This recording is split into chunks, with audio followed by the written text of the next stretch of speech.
Aí, Cleber, você escolhe o peixe. Qual peixe você vai querer comer? Tá aqui, ó.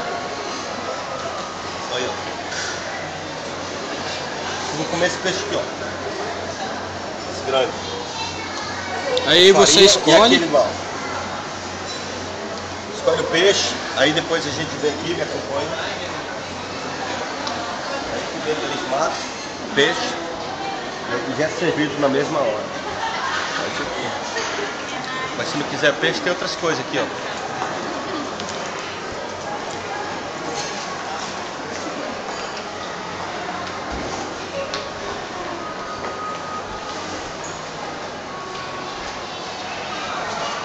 Tem ova de peixe, camarão, ova de peixe. Só peixe. Muito peixe.